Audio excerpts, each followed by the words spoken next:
It was a quiet town. Hollow Creek, nestled between dense forests and rolling hills, seemed peaceful at first glance. But peace can be deceiving.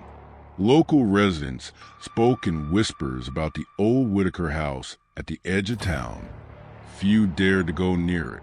Most avoided the cracked driveway and boarded windows. Strange sounds were reported. Shadows moved in the night, and some claimed the house was alive. One night, a young journalist named Emily decided to investigate. She had heard the rumors. She was curious. She wanted the story. She parked her car at the end of the abandoned street.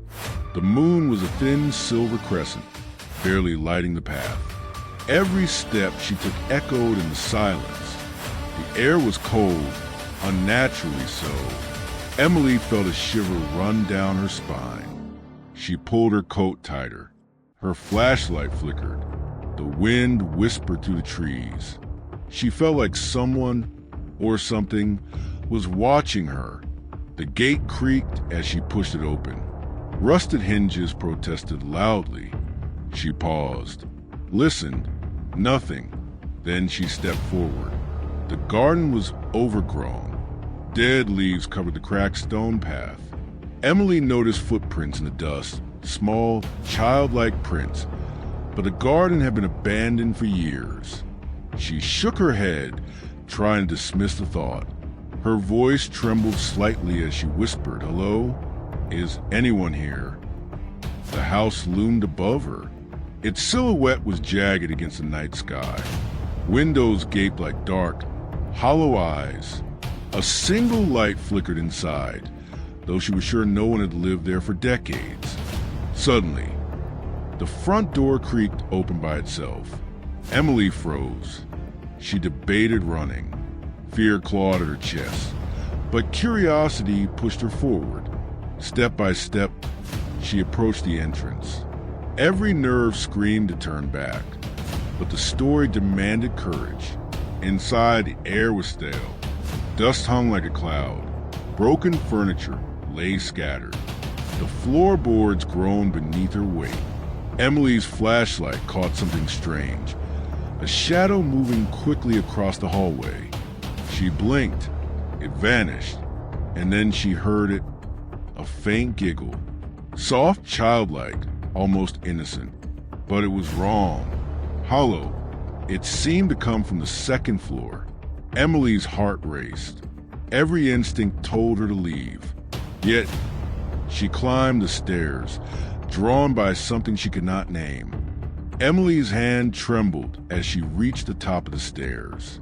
The floorboards moaned under her weight, each creak echoing through the empty house.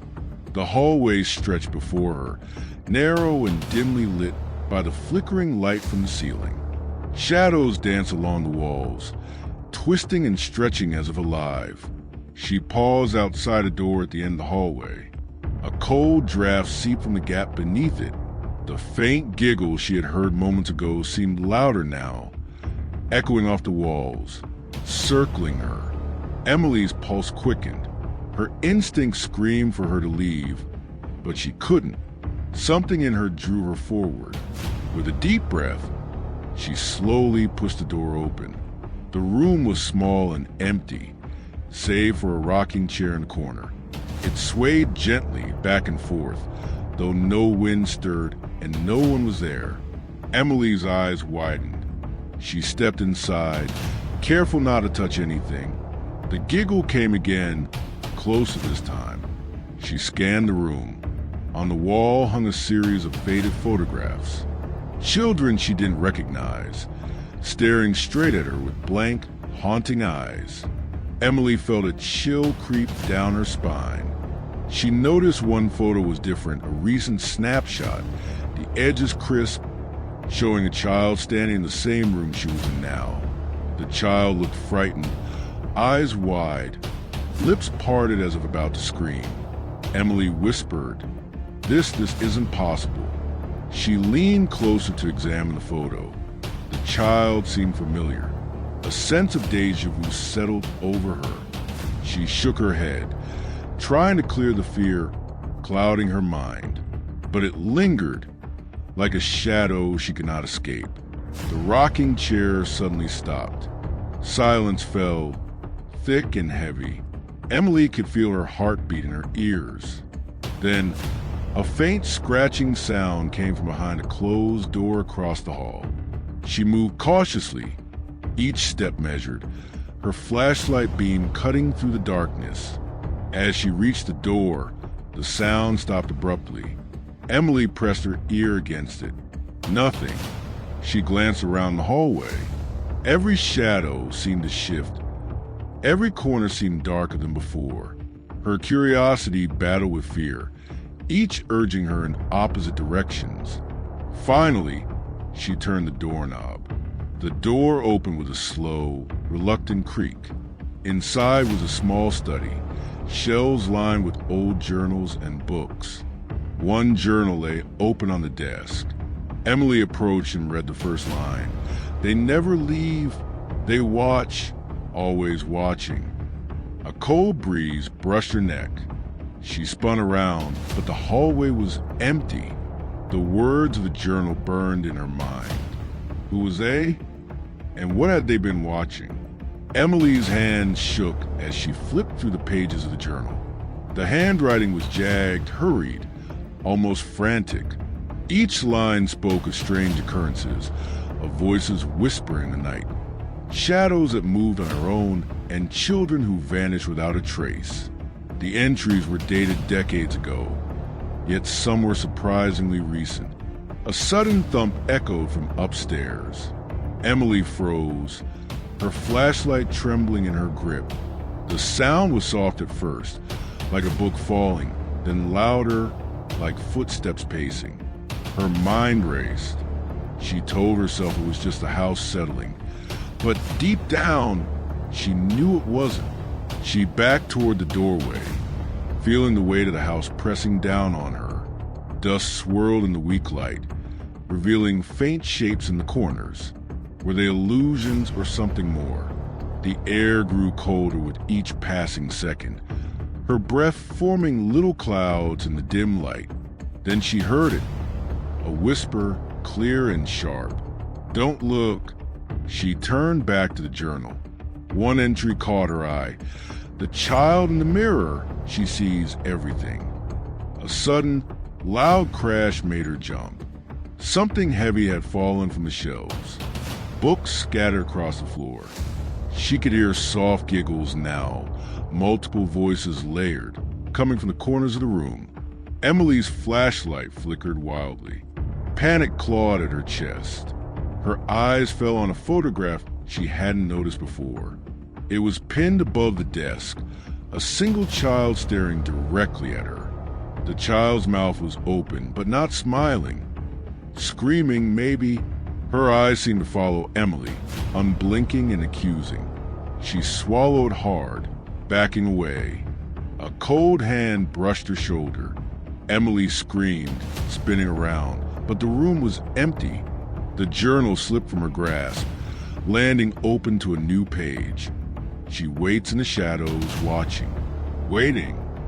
The words seemed to vibrate in the air, filling her ears. The sense of being watched intensified. Every shadow in the room seemed to stretch, forming shapes that were not there a moment before.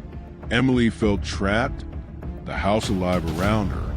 Something was here, unseen, patient, and utterly focused on her. Emily's breathing was ragged, her heart hammering in her chest. Every shadow seemed to writhe, every corner hiding something she could not see. The whispering voices grew louder, overlapping in chaotic, chilling murmurs. Go, leave, stay. They spoke all at once, echoing from the walls themselves. She stumbled backward, tripping over scattered books. Pain shot through her ankle, but she ignored it. The room seemed to pulse around her, alive with an unseen presence. The mirror reflected not only her terrified face, but fleeting glimpses of other figures. Pale, twisted shapes moving just beyond the glass. A sudden, violent gust of wind slammed the window shut, making the glass rattle. Emily screamed, turning toward the hallway, but it had changed. The corridor stretched impossibly, walls dark and twisted, doors warped. The house no longer obeyed the rules of reality. From the darkness came a child's laugh, high-pitched and unnerving. Then, a small figure appeared at the far end of the hallway, a little girl, pale and wet-eyed, staring directly at Emily. Her lips moved, forming words Emily could not hear, but she felt the meaning, "Join us." Emily tried to run, but her feet felt glued to the floor. Shadows crawled along the walls, elongating and twisting, reaching for her. She stumbled forward, chest tight, lungs burning. Her flashlight flickered and died, plunging her into darkness. The whispers became screaming. She could feel the cold brush of tiny hands on her arms, pulling, tugging. The little girl's eyes glowed faintly in the blackness. Emily's mind raced. This was no ordinary haunting. Something ancient, patient, and malevolent was here, feeding off fear, feeding off her. A sudden, blinding flash of light came from the staircase behind her. The shadows recoiled, screaming in silence. Emily turned desperate and saw dozens of ghostly children emerging from the walls, all reaching, all crying silently, their eyes empty and accusing. Her legs gave way. She fell to the floor, crawling toward the open front door. The house groaned, a deep, resonant sound, as if aware of her escape attempt. The child at the end of the hallway tilted her head, watching, waiting, unblinking. Emily's hand grasped the doorknob. She pulled, and the door swung open into the cold night air. The whispers stopped abruptly. The shadows vanished. The house was silent, eerily calm. But as she stumbled onto the street, gasping for breath, she felt it, a gaze heavy and unrelenting. From the second-story window, a pale face stared at her, and in the darkness, she could hear the faintest whisper, "We'll be waiting." Emily collapsed on the sidewalk, her body trembling from adrenaline and sheer terror. The house at Hollow Creek loomed behind her, silent now, as if it had never been alive. She wanted to run, to put as much distance as possible between herself and that nightmare. But her legs shook uncontrollably. Neighbors' lights flickered on as they noticed her stumbling in the street. Emily tried to call out, but her voice was barely a whisper. She opened her mouth to explain, but the words froze. How could she describe what had just happened? How could anyone believe her? Her mind kept returning to the pale face at the window, the children's hollow eyes, the whispers that promised they were waiting, the journal, the photos, the rocking chair, all of it replayed in her mind in agonizing detail. Something in that house was patient, watching, and unrelenting. Emily vowed never to return. She told herself she would forget, move on, bury the fear deep inside. But fear has a way of clinging, of growing in the corners of your mind. She knew that the moment she closed her eyes, she would see those children again, hear the whispers, feel the shadows reaching for her. Days passed, and Emily tried to resume normal life. Yet, little things reminded her of Hollow Creek. A fleeting shadow in her apartment, a giggle just beyond hearing. Objects slightly moved when she wasn't looking. It wasn't just a house anymore. It had followed her, leaving a piece of itself behind. Then one evening, as she scrolled through her phone, a notification caught her eye. A local news article. Whitaker House's new tenant moves in. No history, no records. The accompanying photo showed a silhouette behind a curtain in the same window Emily had stared at weeks ago. Her heart stopped. Emily's hands trembled as she read. The words whispered through her mind, chilling her deeper than any shadow ever could. "We'll be waiting." She realized with a sinking feeling that Hollow Creek was far from done with her. The house, the children, the whispers, they were patient. They were eternal. And Emily understood one undeniable truth. Some places do not let you leave, not fully. Some shadows follow, silently, watching, waiting. Her phone slipped from her hands. She bent down to pick it up. For a fleeting moment, she thought she saw a pale figure behind her reflection in the glass door. She froze, and then everything went silent.